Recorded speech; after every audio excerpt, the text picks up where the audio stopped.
Noodles রান্না করবো আমি দেখাচ্ছি। এটা হচ্ছে রাইস নুডলস। এটা প্রসেস ফুডের মধ্যে পড়ে, মাঝে মাঝে খিচুড়ির জন্য করি, তাই আপনাদের জন্য শেয়ার করলাম। মাঝে মাঝে বলতে এটা করছি তাও অনেক দিন, প্রায় 3 মাস পর। নুডলস কিন্তু একদম কম দিয়েছি, আমি এটা সবজি দিয়ে করব, বেশি করে সবজি দিব, এটা সিদ্ধ হয়ে যাক।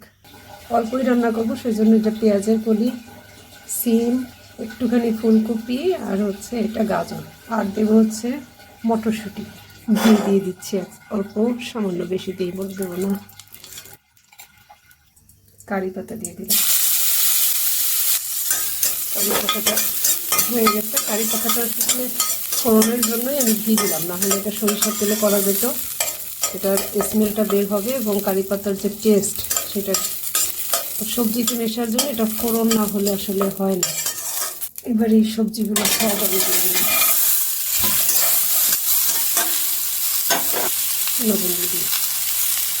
আর সময় নেই, তাড়াতাড়ি করলে তাড়াতাড়ি সিদ্ধ হয়, না হলে এমনিতে অল্প অল্প বসায় রাখলেই হয়।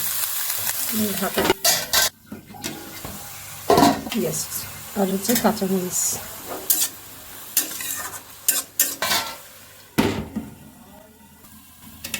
সবজিগুলো আদা সেদ্ধ হয়ে গেছে, একটুখানি সরিষার তেল দিয়ে দেই, তারপর হচ্ছে একটা হাঁসের ডিম দিয়ে দেই,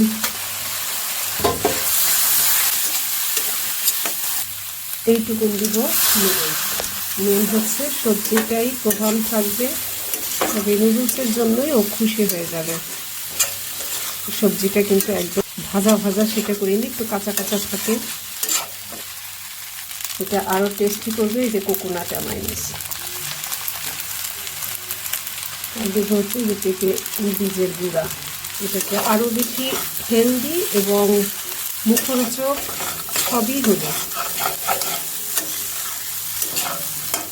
এটা কিন্তু খেতেও দারুণ লাগবে, আর আমার যে ইচ্ছাটা সেটাও পূরণ হবে। দিয়ে দেবো হচ্ছে ধনে পাতা, সেটি বন্ধ করে দিচ্ছি। বাস, এখন কিছুক্ষণ ঢাকা দিয়ে রাখি, পরে আমি যখন বক্স ভর্তি করব সেটাও শেয়ার করব। এবার টিফিন বক্স সবসময় এরকম আমি স্টিলের বক্সই পছন্দ করি, এটা মজা করেই খাবে বলে আমার বিশ্বাস। ও সকালে কিছু খায় না, শরবত টরবত সব খায়, যার কারণে বাটিটা ভর্তি করে দিলাম। খেলে খাবে, মা খেলে নিয়ে আসবে। বাটিটা এমনভাবে করলাম যে নুডলসের পরিমাণটা উপরে দিয়ে দিলাম, যাতে বক্সটা খুলে ও মনটা খুশি হয়ে যায় যে মা আজ ওকে নুডলস দিয়েছে। ভিতরে কিন্তু অনেক সবজি, এইটুকুন চালাকি না করলে তো হবে না।